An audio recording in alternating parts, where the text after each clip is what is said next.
सीधे लेके चलते हैं आपको भोपाल, जहां पर मध्य प्रदेश के मुख्यमंत्री डॉक्टर मोहन यादव एक खास कार्यक्रम में शामिल हैं। बहुत बहुत धन्यवाद। माननीय विधायक भोपाल दक्षिण पश्चिम श्री भगवान दास सबनानी जी से विनम्र आग्रह कि कृपया आप आएं और मंच पर सादर अपना स्थान ग्रहण करें। माननीय विधायक महोदय श्री भगवान दास सबनानी जी। माननीय महापौर भोपाल आदरणीय श्रीमती मालती राय जी से विनम्र आग्रह है कि आप आएं और मंच पर सादर अपना स्थान ग्रहण करें। नगर निगम परिषद भोपाल के अध्यक्ष श्री किशन सूर्यवंशी जी इस समय मंच पर पधार रहे हैं। माननीय विधायक महोदय श्री भगवान दास सबनानी जी से आग्रह है और माननीय महापौर महोदय से कि आप आएं और मंच पर अपना आसन ग्रहण करें। आदरणीय देवी सज्जनों, राज्य स्तरीय गौशाला सम्मेलन में आज माननीय मुख्यमंत्री महोदय के निवेदन को स्वीकार करके आप इस खचाखच भरे सभागार में उपस्थित हैं। प्रदेश के कोने कोने से माननीय मुख्यमंत्री जी की ओर से आप सभी का उनके घर में बहुत बहुत स्वागत, बहुत बहुत अभिनंदन। आप भी उनके घर में उनका ही स्वागत और अभिनंदन अपनी जोरदार तालियों से करिए। हमारा परम सौभाग्य है कि माननीय मुख्यमंत्री डॉक्टर मोहन यादव जी के साथ मंच पर आसीन हैं माननीय सांसद खजुराहो एवं प्रदेश भाजपा अध्यक्ष श्री विष्णुदत्त शर्मा जी, माननीय मंत्री खेल एवं युवा कल्याण सहकारिता विभाग आदरणीय श्री विश्वास कैलाश सारंग जी, माननीय मंत्री स्वतंत्र प्रभार पशुपालन एवं डेयरी विभाग श्री लखन पटेल जी, कृषि उत्पादन आयुक्त मध्य प्रदेश श्री अशोक बंडवाल जी, प्रमुख सचिव मध्य प्रदेश शासन पशुपालन एवं डेयरी विभाग श्री उमाकांत उमराव जी,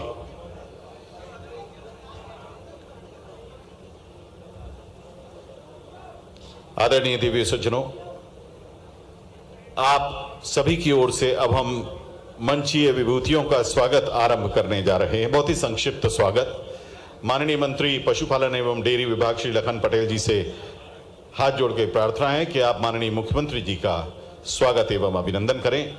स्वागत और अभिनंदन में हम बहुत विनम्रता पूर्वक यहाँ एक तुलसी का पौधा, एक स्टॉल और गोबर शिल्प से बना हुआ राम दरबार है, वो हम स्वागत में प्रस्तुत कर रहे हैं।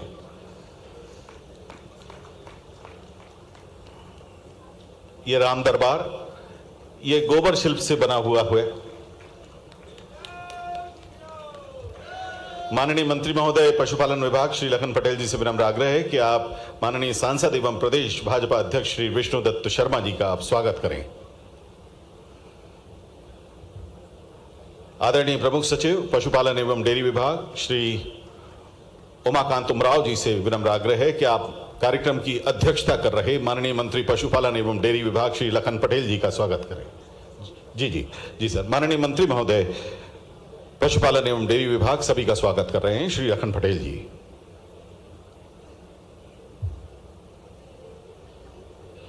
स्वागत माननीय मंत्री महोदय खेल एवं युवा कल्याण तथा सहकारिता विभाग श्री विश्वास कैलाश सारंग जी का।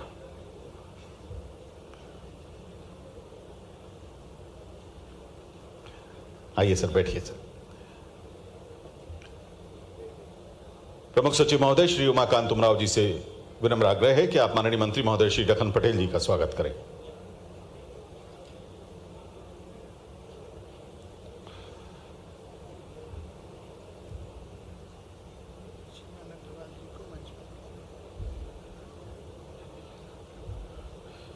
संचालक पशुपालन एवं डेयरी डॉक्टर पीएस पटेल जी से आग्रह है कि आप श्री किशन सूर्यवंशी जी का स्वागत करें।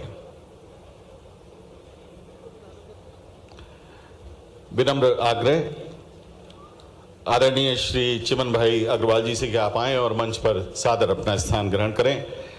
हम माननीय मुख्यमंत्री जी के सामने ये विनम्रता पूर्वक ज्ञापित कर रहे हैं कि 9 अप्रैल 2024 से 12 अप्रैल 2025 तक प्रदेश भर में मनाए गए गौवंश रक्षा वर्ष के दौरान विश्व के प्रथम गौ अभ्यारण्य सालरिया में पूरे वर्ष भर चले आयोजनों का व्यय वहन करते हुए गौ माता की सेवा का पुण्य लाभ आदरणीय श्री चिमन भाई अग्रवाल जी ने अर्जित किया। हम उन्हें आदर के साथ मंच पर आमंत्रित करके सुशोभित कर रहे हैं और हमारे बीच में उपस्थित प्रबंध संचालक मध्य प्रदेश कुक्कुट विकास निगम डॉक्टर राजू रावत जी से निवेदन है कि आप आदरणीय अग्रवाल जी का स्वागत एवं अभिनंदन करें। प्रबंध संचालक महोदय स्वागत करेंगे मंच पर अभी अभी पधारे हमारे बीच में उपस्थित श्री चिमन भाई अग्रवाल जी का।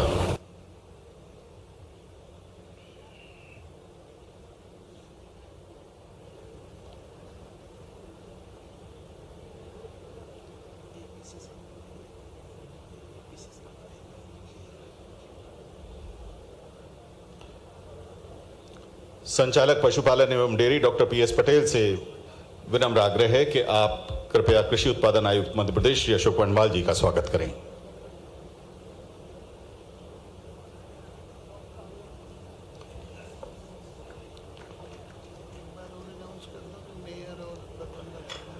आदर के साथ निवेदन माननीय विधायक महोदय श्री भगवान दास सबनानी जी तथा माननीय महापौर भोपाल श्रीमती मालती राय जी, आप आएं और मंच पर सादर अपना स्थान ग्रहण करें। बहुत बहुत धन्यवाद।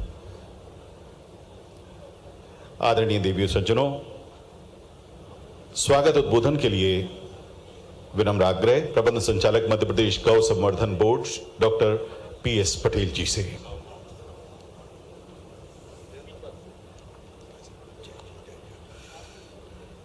सम्माननीय मंच पर उपस्थित माननीय मुख्यमंत्री जी,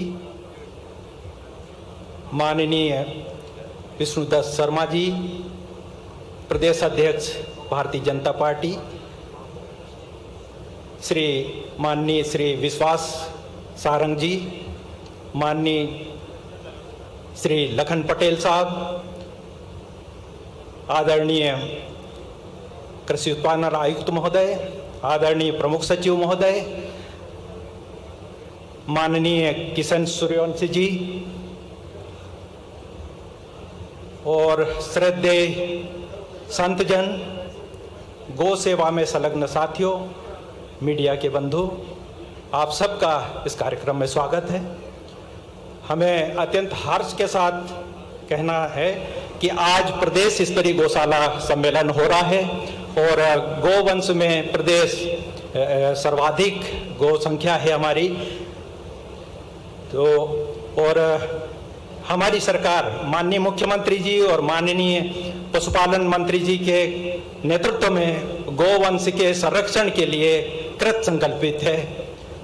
अत्यंत हर्ष के साथ कहेंगे कि गौ सेवा समर्पित जो अनुदान दिया जाता है उसमें हमारे माननीय मुख्यमंत्री जी ने 20 रुपये से बढ़ाकर 40 रुपये किया गया है। इसके लिए हम सभी धन्यवाद देते हैं। इसके अतिरिक्त दूध उत्पादन में वृद्धि के लिए एक नवीन योजना लागू की गई है, डॉक्टर भीमराव अंबेडकर कामधेनु योजना, जो कि एक 25 पशु की इकाई है और 200 पशु की इकाई तक डेयरी स्थापित की जा सकती है, जिसमें अन्य वर्ग के लिए 25% अनुदान और अनुसूचित जाति जनजाति के लिए 33% अनुदान का प्रावधान किया गया है। साथियों, इस सम्मेलन में गौ सेवा में जो अच्छा कार्य, उत्कृष्ट कार्य कर रहे हैं, ऐसे व्यक्तिगत और संस्थागत दोनों तरह से आज माननीय मुख्यमंत्री जी के कर कमलों से उनको पुरस्कृत किया जाएगा और आचार्य विद्यासागर जीव दया पुरस्कार योजना के अंतर्गत उनको पुरस्कृत किया जाएगा। इस कार्यक्रम में आप सब यहाँ पधारे हैं, उसके लिए अतिथियों, सम्मानित अतिथियों, सम्मानित मंच, सभी का बहुत बहुत अभिनंदन, स्वागत, धन्यवाद। बहुत बहुत धन्यवाद। आदरणीय प्रबंध संचालक महोदय मध्य प्रदेश गौ संवर्धन बोर्ड, अभी अभी हमारे साथ मंच पर पधारे माननीय विधायक महोदय भोपाल दक्षिण पश्चिम श्री भगवान दास सबनानी जी तथा माननीय महापौर भोपाल श्रीमती मालती राय जी का स्वागत करने के लिए हम निवेदन करेंगे मध्य प्रदेश कुक्कुट विकास निगम के प्रबंध संचालक महोदय डॉक्टर राजू रावत जी से कि आप दोनों ही विभूतियों का मंच पर स्वागत करें। स्वागत तुलसी का पौधा भेंट करके, एक स्टोल और उसके साथ साथ जो गोबर शिल्प से निर्मित भगवान दरबार है वो आदर के साथ हम स्वागत में भेंट कर रहे हैं। आदरणीय देवी सज्जनों, प्रदेश भर से पधारे आप सभी भाई बहनों का मुख्यमंत्री आवास पर आयोजित हो रहे इस सम्मेलन में बहुत बहुत स्वागत है। हम स्वागत कर रहे हैं माननीय विधायक महोदय का, श्री भगवान दास सबरानी जी का।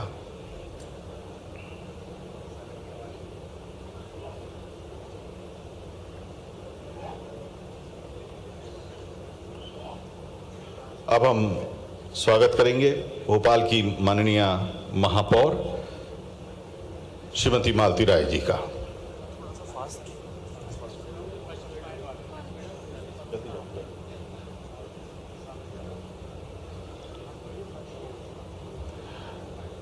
डॉक्टर राजू रावत स्वागत कर रहे हैं भोपाल की माननीय महापौर श्रीमती मालती राय जी का।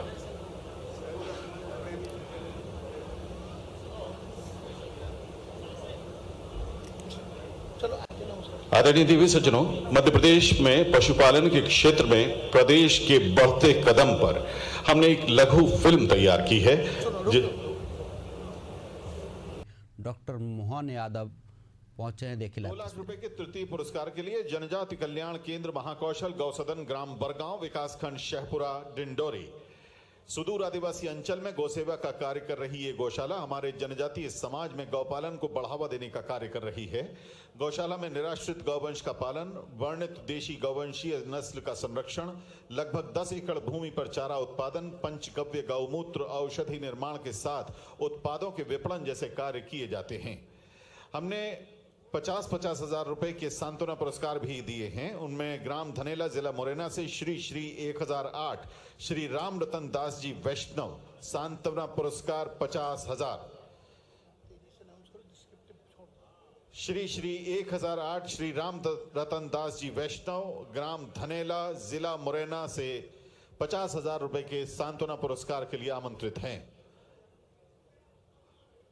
ग्राम धनेला जिला मुरैना की इस गौशाला में 7,000 गौवंश का पालन किया जा रहा है। ये गौशाला पूर्णतः पथरीले जंगल में स्थित है, जहां पर पत्थरों के ऊपर 3 से 4 फुट मिट्टी का भराव करके पीपल, नीम, शहतूत आदि के वृक्ष लगाए गए हैं, जिनमें समस्त गौवंश को छाया में बैठने और विचरण करने का प्राकृतिक सुख प्राप्त होता है। श्री 1008 श्री राम रतन दास जी वैष्णव गौ सेवा समिति करह धाम, श्री विद्यासागर गौरक्षा एवं संवर्धन समिति पवई पन्ना 50,000 रुपए का सांत्वना पुरस्कार। वर्तमान में श्री विद्यासागर गौरक्षा एवं संवर्धन समिति द्वारा 4,756 निराश्रित गौवंश का संरक्षण किया जा रहा है। साथ ही गौशाला में वर्णित देशीय गौवंशीय नस्ल केन कथा के संरक्षण का कार्य भी किया जा रहा है। इनके बाद 50,000 रुपए के सांत्वना पुरस्कार के लिए आमंत्रित हैं शिवपुरी से श्री बाकड़े बिहारी शिक्षा एवं विकास समिति गौशाला के प्रतिनिधि। शिवपुरी से पधारे बाकड़े शिक्षा एवं विकास समिति के प्रतिनिधि माननीय मुख्यमंत्री जी के सामने हैं। गौ संवर्धन के लिए उन्नत गिर नस्ल के सांड क्रय कर नस्ल सुधार संबंधी कार्य विशेष तौर पर इस समिति द्वारा किए गए हैं और यहाँ भी गौ सेवा से जुड़े हुए कार्य किए जा रहे हैं। इस क्रम में अंतिम और 7वां पुरस्कार जो कि सांत्वना पुरस्कार है 50,000 रुपए का, वो दयोदय पशुधन संरक्षण समिति बैरागढ़ हरदा को दिया जा रहा है। गौशाला द्वारा 280 निराश्रित गौवंश का पालन किया जा रहा है। जैविक खाद के उत्पादन के साथ साथ उन्नत जैविक खेती के लिए किसानों को प्रोत्साहित किया जा रहा है। इसके अलावा गौशाला में अन्य कार्य भी किए जा रहे हैं। व्यक्तिगत श्रेणी में 2022-23 के लिए प्रथम पुरस्कार के लिए श्री प्रेमचंद जैन प्रेमी जी आप कटनी से पधारे हैं, मंच पर ही विराजमान हैं। आपको 1 लाख रुपए का प्रथम पुरस्कार दिया जा रहा है। श्री प्रेमचंद प्रेमी जी प्रथम पुरस्कार 1 लाख रुपए का कटनी से पधारे। आचार्य श्री विद्यासागर जीव दया गौ सेवा सम्मान वर्ष 22-23 का 1 लाख रुपए का प्रथम पुरस्कार। द्वितीय पुरस्कार के लिए मंच पर आमंत्रित हैं 50,000 रुपए के द्वितीय पुरस्कार के लिए शहडोल से श्री गौरव मिश्रा कल्याणपुर। शहडोल से श्री गौरव मिश्रा कल्याणपुर, आ जाएं, आप पास में आ जाएं। और गौरव मिश्रा जी के बाद पंक्तिबद्ध होने के लिए निवेदन श्री बनवारी लाल साबू जी से तृतीय पुरस्कार के लिए।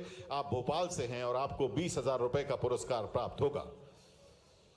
अभी प्रथम पुरस्कार श्री प्रेमचंद जैन प्रेमी जी को, द्वितीय पुरस्कार के लिए माननीय मुख्यमंत्री जी के ही समीप हैं श्री गौरव मिश्रा कल्याणपुर शहडोल से पधारे हैं। आपको 50,000 रुपए का द्वितीय पुरस्कार माननीय मुख्यमंत्री जी प्रदान कर रहे हैं और तृतीय पुरस्कार 2022-23 के लिए 20,000 रुपए का मिलने जा रहा है भोपाल के श्री बनवारी लाल साबू जी को।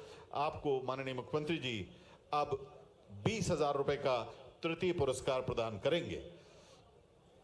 आचार्य श्री विद्यासागर जीव दया गौ सेवा सम्मान 2022-23 और 23-24 के लिए अब हम आमंत्रित कर रहे हैं आगर मालवा गौ अभ्यारण्य सालरिया के प्रतिनिधिगण को। 23-24 का आचार्य विद्यासागर जीव दया गौ सेवा सम्मान, प्रथम पुरस्कार 5 लाख रुपए आगर मालवा के गौ अभ्यारण्य सालरिया के प्रतिनिधियों को।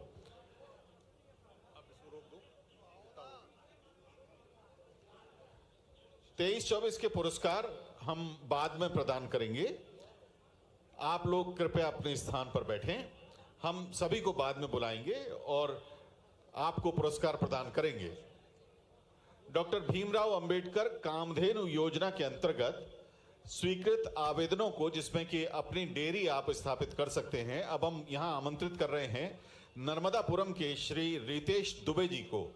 ग्राम सतवासा के श्री रितेश दुबे जी, ग्राम सतवासा नर्मदापुरम के श्री रितेश दुबे जी मंच पर आए। आपको एक गाय की डेयरी के लिए, जो कि साहिवाल नस्ल की है, उसकी स्थापना के लिए माननीय मुख्यमंत्री जी बैंक की ओर से अधिकार पत्र, जो कि लोन का लेटर है, वो प्रदान करेंगे श्री रितेश दुबे जी। उसके बाद रायसेन से श्री नवल किशोर जी और रायसेन से श्री नीतेश शर्मा जी मंच पर आमंत्रित हैं। श्री रितेश दुबे जी, श्री नवल किशोर जी और श्री नीतेश शर्मा जी।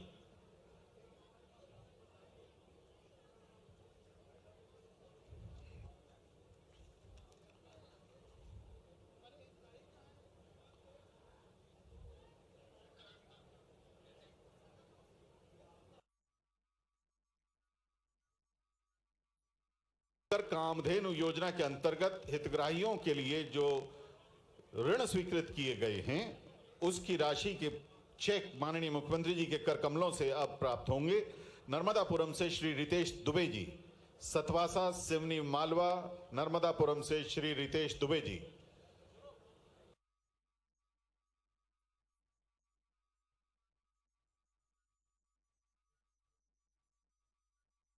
तो भोपाल से सीधे लाइव तस्वीर आपको दिखा रहे हैं, जहाँ पर मुख्यमंत्री डॉक्टर मोहन यादव पहुंचे। राज्य स्तरीय गौशाला सम्मेलन में मुख्यमंत्री डॉक्टर मोहन यादव ने शिरकत की है। तो आपको बता दें, भोपाल से सीधी लाइव तस्वीर आपको दिखा रहे हैं, जहाँ पर राज्य स्तरीय गौशाला सम्मेलन में मुख्यमंत्री डॉक्टर मोहन यादव ने शिरकत की है। इस दौरान गौशाला संचालकों को सम्मानित भी किया गया है, मुख्यमंत्री की तरफ से सम्मानित किया गया है। तो भोपाल से सीधी लाइव तस्वीरें दिखा रहे हैं, जहां पर मुख्यमंत्री डॉक्टर मोहन यादव राज्य स्तरीय गौशाला सम्मेलन में शिरकत करने पहुंचे। इस दौरान सीएम ने कई गौशाला संचालकों को सम्मानित भी किया है। तो भोपाल से तस्वीरें आपको दिखा रहे हैं। मुख्यमंत्री डॉक्टर मोहन यादव संबोधित कर रहे हैं जी। लेकिन उनके पहले हमारे सहकारिता और खेलकूद कल्याण मंत्री माननीय विश्वास कैलाश सारंग जी, आपका अभिनंदन है। और लखन भैया ने तो सच्चे अर्थों में अपने विभाग के साथ भी और काम के साथ भी एक अलग प्रकार का रिश्ता बनाया है। मैं आपका भी स्वागत करता हूं। इस मंच पर ही मौजूद माननीय भगवान दास सबनानी जी, कैसा सुखद संयोग है। मंच पे लोग देखो, सारे मंत्री विधायक सबके नाम देखो तो भगवान से जुड़े हुए हैं। आप बताओ, विष्णु भगवान बोलते ही हमारे प्रदेश अध्यक्ष की तरफ दिमाग जाता है। लखनलाल मतलब अपने आप समझ में आ गया, मेरा नाम आपको मालूम ही है। और इधर से देखो भगवान दास, तो सब में भगवान समाये हुए हैं। संत वृंद बैठे हैं, हमारी मालती राय जी, महापौर जी और किशन, फिर वही भगवान कृष्ण का नाम आ गया। तो ये जो हमारे लिए संयोग ऐसे, जैसे परमात्मा की जब कृपा होती है तो चारों तरफ से होती है, कहीं से कोई छूटता नहीं। ऐसे गौ माता का समय आया, पहले तो पूरे मंच के लिए जोरदार अभिनंदन करें और सारे संत वृंद के लिए भी। और सच्चे अर्थों में ये जब मैं अपने आप में मैं खुद उस तरह से देखता हूं, मेरे से पत्रकार ने भी पूछा तो मैंने कहा बोलिए कोई तकलीफ नहीं है।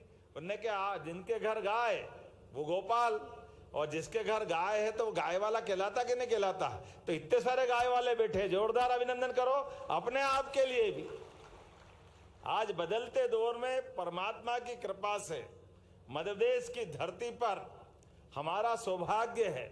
ये मुख्यमंत्री निवास तो भले ही है, लेकिन सच्चे अर्थों में ये हमारे आप सब गोपालों का निवास है। मैं आपका स्वागत करता हूं, आपका अभिनंदन करता हूं, और केवल आपको यही नहीं रोक रहा हूं, आपके अपने घर, आपके अपनी गौशाला, जहां जहां गौमाता है वहां वहां हमारा तो ऐसा माना जाता कि 33 करोड़ देवी देवताओं का वो निवास हो जाता है।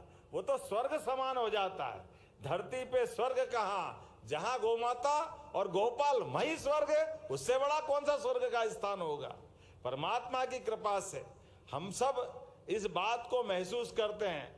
धीरे धीरे करके दुनिया भी जानने लगी है भारतीय गौवंश की गौमाताओं का, उनका जो अपना अलग अलग परिस्थिति के साथ तादाद में बिठाते हुए भगवान का विशेष आशीर्वाद हमारे गोवंश को गौमाता के साथ है। आज के इस अवसर पर जब हमारे राज्य स्तरीय गौशाला सम्मेलन की बात कर रहे हैं और यहाँ अलग अलग प्रकार की गौशालाओं के माध्यम से आप सबसे जब मैं बात कर रहा हूँ तो ये बात तो सही है कि हमारे बीच में हमारा अपना जन्म भले अपनी माता ने दिया और हमारी माता की अपनी सीमा है, लेकिन जहां मां की सीमा समाप्त होती है वहां से गौमाता की सीमा चालू होती है। यह अलग प्रकार की हमारी संस्कृति है। इसलिए हमारे घर के अंदर भी अन्न की अगर रोटी बनती है तो पहली रोटी पे हक हमारी गौमाता का होता है। ये हमारी संस्कृति है। ये प्रकृति से हमको जोड़ने का काम भी करती है। गौमाता का भी जीवन देखो, अपने बच्चे के लिए भी दूध देती है, लेकिन हमारे लिए भी अमृत बचा के रखती है। ये और कोई नहीं कर सकता। ये केवल गौमाता के ही अपने परमात्मा ने भाग्य में दिया है। और इसीलिए भगवान कृष्ण का भी कोई नाम बोलो मत बोलो, लेकिन जैसे ही गोपाल कृष्ण की जय बोलो वो आनंद में डूब जाते हैं। बोले गोपाल कृष्ण भगवान की। और इसीलिए जब भी ऋषि मुनियों का नाम आता है, कोई भी व्रत संकल्प की बात आती है, जीते जी तो ठीक है, शरीर भी छूटने वाला है, तो आखिरी में गोदान करा करके ऐसा लगता है कि परमात्मा ये जीवन तो धन्य कर दे, आगे की तेरी इच्छा है। भगवान भी प्रसन्न हो जाते हैं। ये परमात्मा की लीला है। और हमारे लिए तो आज बदलते दौर में एक बार जोरदार अभिनंदन करें यशस्वी प्रधानमंत्री श्रीमान नरेंद्र मोदी जी के माध्यम से। पूरा देश बदल रहा है, दुनिया देख रही है। हमारे अपने वर्तमान के देश का जो मान सम्मान बढ़ रहा है, और यशस्वी प्रधानमंत्री भी देश के अंदर सुशासन के लिए, देसी गौ नस्ल के बढ़ावे के लिए, और कितनी अच्छी वो पुंगरू नस्ल की गाय। अब गाय माता का भी क्या क्या रूप दिख रहा है। ये लीला पहली बार देख रहे हैं कि गाय माता बेडरूम से लेके कमरे में भी घूम रही है और अपना आनंद का एहसास करा रही है। ये जो हमारे बीच में ये जो देखो आप समय कैसा बदलता है, ये उनको भी जवाब है। अरे ये पता नहीं कहां से आ जाते विदेशी लोग हम पे शासन करने, और आकर के क्या क्या छोड़ जाते भगवान जाने। हमारे यहाँ तो सुबह से गौमाता के साथ साथ गोधुली बेला की अपनी महत्ता रहती है शाम तक की। कोई मुहूर्त में किसी का विवाह संस्कार में कोई मुहूर्त मिले ना मिले, गोधुली बेला के लगन हो जाए तो समझो जीवन धन्य हो जाता है। ये हमारी परंपरा थी हजारों सालों से, लेकिन बदलते दौर में वो गोधुली बेला पे भी ग्रहण लगने लगा। और जिनको हमारी संस्कृति पसंद नहीं है वो तो उस काल से जब देवताओं का राक्षसों से द्वंद्व चलता आया है, हजारों साल से उस परंपरा के तो संकट है। कोई हमारे ऋषि मुनियों के हड्डियों के ढेर लगाते थे, वो राक्षस वृत्ति जो है, असुर वृत्ति के कारण से वो वृत्ति से प्रवृत्ति बनते हुए बदलते दौर में पता नहीं गौमाता ने किसी का कुछ नहीं बिगाड़ा, लेकिन दृष्टि में दोष और व्यवस्थाओं में खोट, इसका परिणाम निकलता है। उसका परिणाम कैसे निकलता है? देश आजाद हो गया। आजादी के बाद देश के अंदर हमारे सभी संसाधनों के बलबूते पर जिस जीवन शैली से हजारों लाखों करोड़ों सालों से भारत की पहचान बनी आई थी, उस पहचान को पहचानने के बजाय नादानी की तरफ कदम बढ़ाए गए। और नादानी की तरफ कदम बढ़ाने के दुष्परिणाम क्या आए, आप अपन सब देख रहे हैं। हमारे गांव की, हमारी प्राचीन गांव के अंदर, गांव तो महात्मा गांधी जी के शब्दों में भारत की आत्मा सच्चे अर्थों में गांवों में ही बसती थी। लेकिन दुर्भाग्य के साथ गांव और गाय का संबंध अलग अलग नहीं होता है, लेकिन योजनाबद्ध तरीके से वो तो भला हो सरदार वल्लभ भाई पटेल का जोरदार अभिनंदन करो, जिनने अपना अमूल के माध्यम से सहकारिता के आधार पर देश भर में आदर्श मॉडल बना करके अमूल के ब्रांड के आधार पर हमारे गांवों का भला करना है, किसानों का भला करना है, तो खेती बाड़ी तो अच्छी करो, लेकिन खेती बाड़ी के साथ साथ हमारे दूध उत्पादन को भी बढ़ावा दिलवाओ और उसमें भागीदार कर लो। फसल तो आएगी 1 महीने, 3 महीने, 6 महीने, अलग अलग सीजन में, लेकिन रोज नगद अगर कहीं होता है तो दूध उत्पादन के माध्यम से होता है। इसलिए अमूल का प्लांट कितना जबरदस्त रूप से बना करके चलाया, हम जाने अनजाने उसमें से सरदार वल्लभ भाई पटेल का और उन नेताओं का नाम गायब कर देते हैं और जिनको अपन ने नौकरी से रखा उनकी बात करने लग जाते हैं। लेकिन आज बदलते दौर में हमारी सरकार ने भी तय किया है, आज अपने प्रदेश के अंदर यशस्वी प्रधानमंत्री के आशीर्वाद से हमने कहा कि कृषि उत्पादन में अगर मध्य प्रदेश देश में नंबर 1 की स्थिति में जा रहा है तो दूध उत्पादन में भी नंबर 1 होना चाहिए, दूध की राजधानी बनना चाहिए मध्य प्रदेश। अरे अपने इस प्रदेश के ऊपर परमात्मा ने सब पे कृपा की है। यूं तो भारत ही पूरा सुंदर है, लेकिन अगर बाकी राज्यों की तुलना करें तो हमको ज्यादा सुख थोड़ा ज्यादा ही मिला है। नदियों का मायका है मध्य प्रदेश, वनों से आच्छादित है मध्य प्रदेश, भोले भाले और गोपालों से आच्छादित है मध्य प्रदेश। इसलिए कोई आंधी तूफान, कोई समुद्र का संकट, बाकी की झंझट वो कुछ नहीं है। हमारा संबंध गोमाता से, गोपालों का जो संबंध है, उस संबंधों के बलबूते पर हम मध्य प्रदेश के आर्थिक व्यवस्था में भी दूध का बड़ा महत्व उसको स्थापित करने की दिशा में आगे बढ़ रहा है। तो जब मैं आपके साथ बात कर रहा हूं तो ये मैं आंकड़ा देख रहा था, 2002-03 तक हमारे इस विभाग का, पशुपालन विभाग का बजट कितना था लखन भैया? कितना था? 300 करोड़। और बाद में गए साल कितना करा है? 2600 करोड़। ये है हमारी सरकार, जोरदार अभिनंदन करो। कहां 300 करोड़, कहां 2600 करोड़।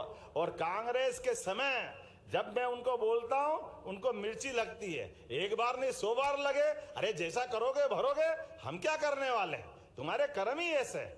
कांग्रेस ने क्या क्या नाटक नहीं किए महाराज जी। गाय का दूध नहीं खरीदना है, गाय को, गोमाता को पशुपालन से योजनाबद्ध तरीके से बाहर करना। ये गली गली मारे मारे घूमने के लिए षड्यंत्र कैसा किया, उस षड्यंत्र पे अगर बात करना चाहें, कांग्रेसियों को माफी मांगना चाहिए। इनने दूध खरीदने में एक नियम लगा दिया कि फैट से दूध खरीदेंगे। अब सीधे सीधे नहीं बोल रहे हैं कि भैंस का ही खरीदेंगे। अरे क्या मालूम क्या चक्कर है, जब अपने यहाँ गोवंश की इतनी भरमार है और गाय का दूध पतला होता है, भैंस का मोटा होता है। अब कोई भी गोमाता का दूध लेके जब भी दूध संघ पे पास जाए तो कहते हैं आपका दूध नहीं खरीद सकते। और मजे की बात देखो कैसी उल्टी गंगा बहती।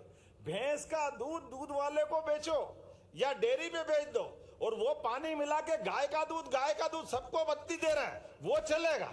लेकिन गाय का दूध कोई खरीद के देने आए, लेने आए तो उसका प्रतिबंध लगा दोगे, ये कैसे चलेगा। हमने निर्णय किया है अब गाय का दूध भी उसी सम्मान से खरीदेंगे जो हमारी सरकार की भावना के आधार पर किसानों की सद्भावना का सम्मान करेगी। गोमाता का जो दूध है, अरे वो तो अमृत समान है सच्चे अर्थों में।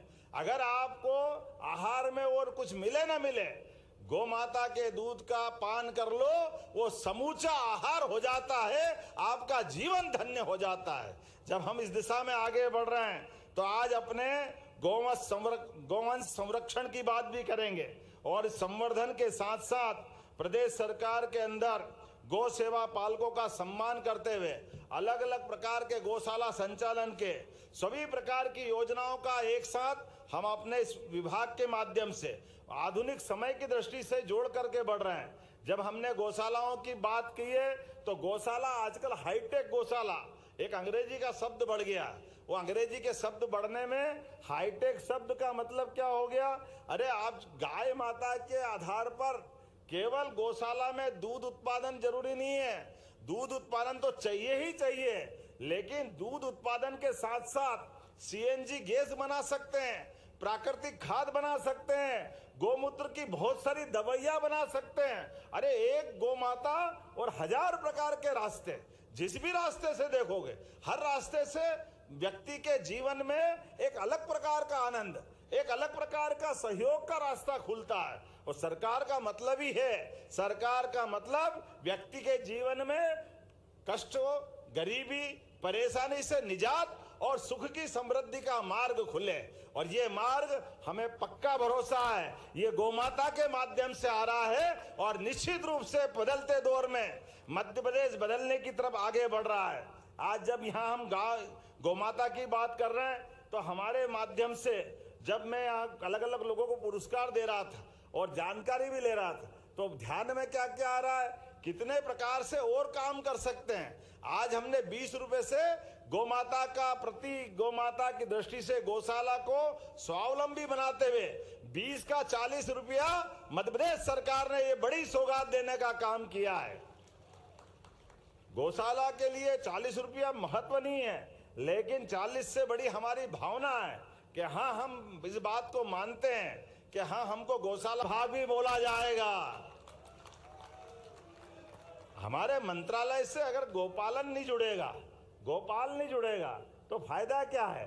विभाग के साथ हमारी जो मूल भावना है कि हाँ हम गौमाता के आधार पर इस विभाग का सम्मान देना चाहते हैं, तो इसलिए उस विभाग से बढ़ेंगे। और उतना ही नहीं, देसी गौशालाओं के अंदर अभी आपके माध्यम से दूध, सीएनजी, खाद, प्राकृतिक खाद, लेकिन अब जिनके घर में गौमाताएं हैं और गोपालन की हमारी जो योजना है 25 से ज्यादा गाय के अगर 1 यूनिट मानते हैं तो 25% अनुदान अर्थात 40 लाख की गाय अगर आप खरीद के लाओगे दूध उत्पादन के माध्यम से सरकार के लिए, तो सरकार आपको 10 लाख रुपए का अनुदान देगी। केवल 30 लाख लौटाना है, 10 लाख आपको सरकार के माध्यम से दिए जाएंगे, ताकि केवल गौशाला में नहीं व्यक्तिगत रूप से भी लोग अपने घर में गाय पालन को प्रोत्साहन दे। और उससे आगे बढ़ करके अब हमने कहा कि जिन जिन के घर में गौशाला है और उनकी खेती बाड़ी है, अगर वो खेती करते हैं तो प्राकृतिक खेती के माध्यम से जो जो लाभ देने वाले हैं वो अपने घर के गाय के गोबर से, गोमूत्र से कीटनाशक बनाए, दवाई बनाए, खाद बनाए, सब प्रकार की व्यवस्था जुटाए। तो उसके लिए भी हमारी प्राकृतिक फसल खरीदने के लिए उनका पंजीयन करते हुए, ऐसे है ना वर्णवाल जी, प्राकृतिक खेती को बढ़ावा देते हुए हमारे उनको उसकी आय भी बढ़ाएंगे। अभी गेहूं बेचते 2600 रुपये क्विंटल और प्राकृतिक हो गया तो क्या क्विंटल मिलेगा? 4 से 5 हजार रुपए क्विंटल। तो आम के आम गुठली के दाम हुए कि नहीं? जोरदार अभिनंदन करो। हमारी अपने प्रत्येक किसान की आय बढ़ाने के लिए और केवल फसल में हमारी गेहूं और ये फसल नहीं, अगर बागवानी करते हैं, साग भाजी बेचते हैं और ऐसी जैविक खाद के लिए भी सभी प्रकार की फसलों के साथ हमारे लिए दैनिक जीवन में प्राकृतिक रूप से ये सारी फसलों को प्रोत्साहन देने के लिए हमारी इस योजना में आने वाले समय में कृषि विभाग को भी जोड़ करके आपके साथ आपकी जिंदगी में ये नया एक रास्ता खोलने का प्रयास करेंगे। जब मैं आपसे बात कर रहा हूं तो इसके साथ साथ आने वाले समय में और बदलते हुए खास करके हमारी गौशालाओं का प्रयोग भी बदला है। हमने जब योजना बनाई थी तो बड़ा डर लग रहा था कि हमारी योजनाओं के बलबूते पे गौशालाओं से काम चलेगा, डरा देते थे अधिकारी भी और जनता भी डरा देती थी। लाखों गौशालाओं की गौमाताएं गौशाला में नहीं है, सड़कों पे है।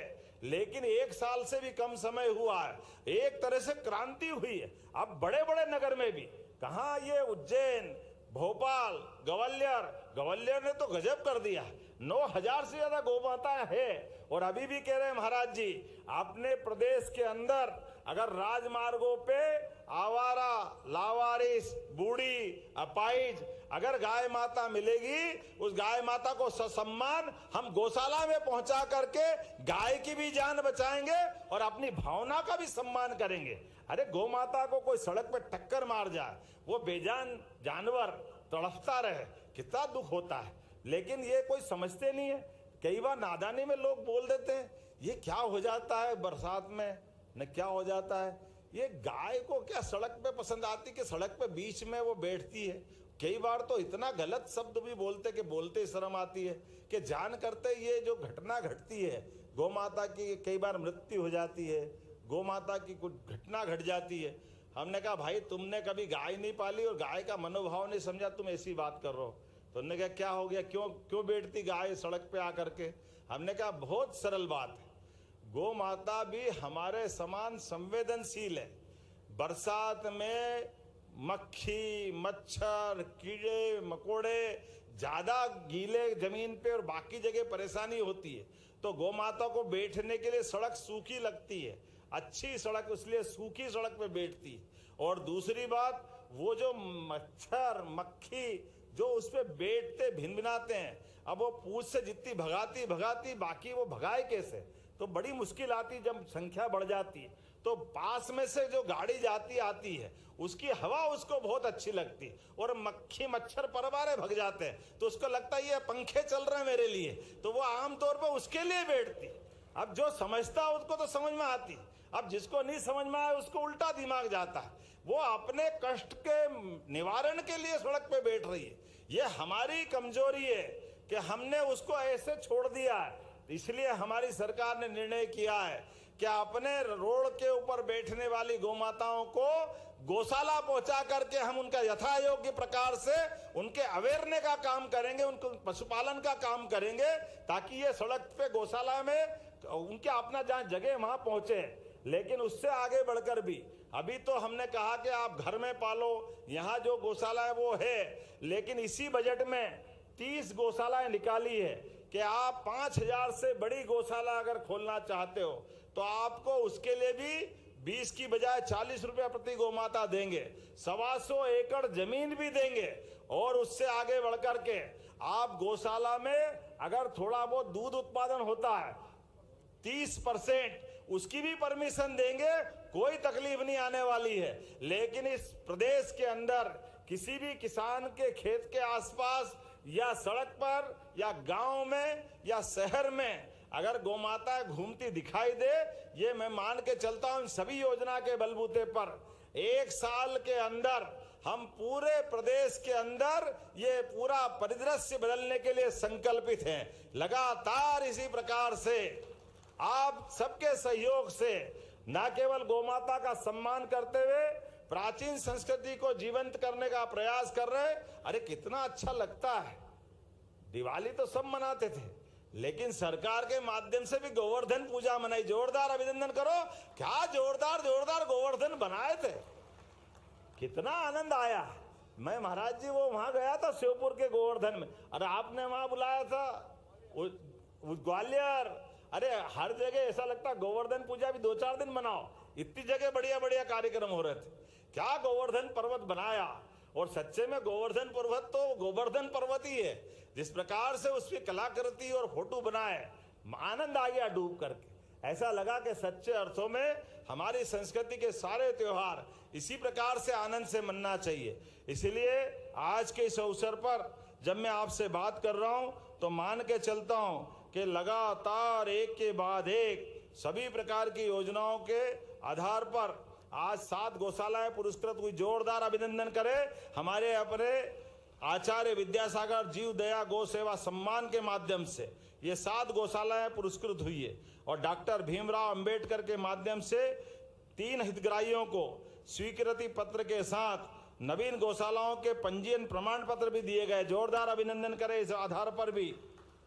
और 90 करोड़ की राशि आज एक साथ सिंगल क्लिक के माध्यम से सभी के खातों में भेजी गई है, जोरदार अभिनंदन करें हमारे अपने इस भाव के आधार पर। सवाल 90 करोड़ का नहीं है, अगर हमको 900 करोड़ भी देना पड़े तो सरकार पीछे आने को तैयार नहीं है, लगातार सरकार इस दिशा में आगे बढ़ती जाएगी। आज हमने नवीन खास करके निराश्रित गोवंश की समस्या के निवारण के लिए सरकार की सर्वोच्च प्राथमिकता है, इसलिए हमने 73 गौशालाओं के पंजीकरण के प्रमाण पत्र भी आज ही दे रहे हैं। लगातार इस पंजीकरण के अभियान को भी हम चलाते हुए इसी तरह से आगे बढ़ाते जा रहे हैं।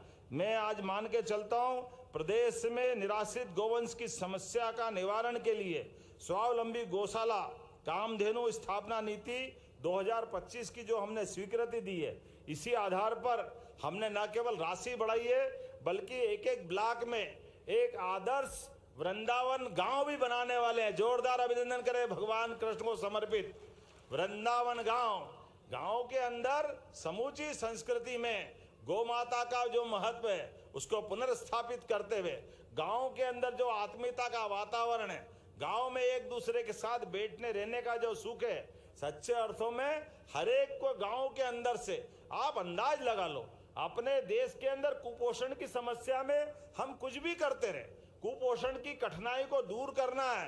अरे जिसके घर एक गाय दूध वाली पहुंच जाए पूरा घर अपने आप में आनंद में डूब जाता है। गाय का कुपोषण दूध का मामला है, बच्चों को दूध मिल जाए, गर्भवती महिला को दूध मिल जाए, यही तो जरूरत पड़ती है, जिसमें संपूर्ण पौष्टिक सभी प्रकार के पोषक तत्व हैं, सभी विटामिन मिलते हैं, कहाँ अलग से कोई जरूरत पड़ती। लेकिन कोई बात नहीं, जब जागे तब सवेरा हमारी सरकार ने निर्णय किया है, इसी दिशा में हम लगातार आगे बढ़ रहे हैं। और अब तो रीवा, सतना, दमोह, देवास, विदिशा, ग्वालियर, आगरमालवा एकीकृत बायोगैस संयंत्रों के स्थापना करते हुए गौशाला के माध्यम से भी सीएनजी गैस का कैसे उत्पादन होता है और हमारी ग्राम में भी अर्थव्यवस्था गौशाला आधारित पर कैसे मजबूत हो सकती है, इस दिशा में भी काम कर रहे हैं। जब मैं पर्यावरण की बात कर रहा हूं तो गौमूत्र से वर्मी कंपोस्ट, सींग खाद, अमृत पानी जैसे जैविक उत्पादों का भी निर्माण करना हमारे यहाँ मध्य प्रदेश में प्रारंभ हुआ है, जो न केवल रसायन मुक्त किसानों के लिए खाद का महत्व स्थापित कर रहे हैं बल्कि प्राकृतिक खाद के साथ जैविक खाद को भी प्रोत्साहन दे रहे हैं। जब मैं आपसे बात कर रहा हूं तो निश्चित रूप से आने वाले समय में अभी तो हमने एनडीडीबी के माध्यम से जो संकल्प किया है वो 10 लाख लीटर से बढ़ा करके 50 लाख लीटर तक ले जाकर करने वाले हैं। ये जो हमारी सहकारी समितियों की संख्या भी अभी जो वर्तमान में है, जिसके आधार पर हम जो अपना शुरुआत कर रहे हैं, इसको भी 26,000 से आगे तक ले जाने वाले हैं धीरे धीरे करके। अभी 5.5 करोड़ लीटर दूध प्रतिदिन मध्य प्रदेश में एकत्र होता है और 5.5 करोड़ लीटर दूध में से 2.5 करोड़ लीटर अपने अपने घर में खाने के काम में लेते हैं। लगभग 2.5 करोड़ लीटर दूध अभी भी मार्केट में जाता है, लेकिन मार्केट में जाने वाले दूध को भी उचित दाम मिले, वो किसानों की समृद्धि का आधार बने। इसलिए औद्योगिकरण के आधार पर, फूड प्रोसेसिंग इकाइयों के आधार पर, दूध की डेयरियों के उन्नतीकरण के आधार पर किसानों के लिए हम उसकी भी विशेष योजना बना रहे हैं। एक के बाद एक इतने प्रकार की योजनाओं से काम कर रहे हैं कि आने वाले समय में सच में मध्य प्रदेश बदलते दौर में ये और प्रगाढ़ से प्रगाढ़ होता जाए। इसी भावना के साथ आपका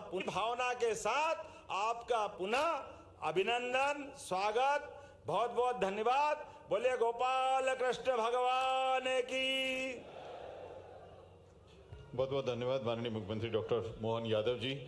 कुछ साथी आए हैं, माननीय मुख्यमंत्री जी का अभिनंदन करना चाहते हैं। श्री कैलाश यादव जी हैं, श्री कृष्ण गौशाला गसमानी विजयपुर श्योपुर से श्री संजय जैन साहब हैं,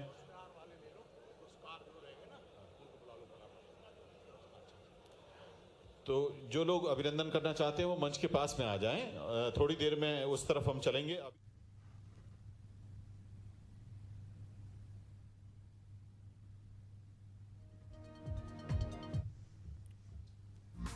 तो आप देख रहे हैं सीधी तस्वीर भोपाल से, जहां पर राज्य स्तरीय गौशाला सम्मेलन में मध्य प्रदेश के मुख्यमंत्री डॉक्टर मोहन यादव संबोधित कर रहे थे और कुछ झलकियां उस कार्यक्रम की आपको दिखा रहे हैं तस्वीरों के माध्यम से।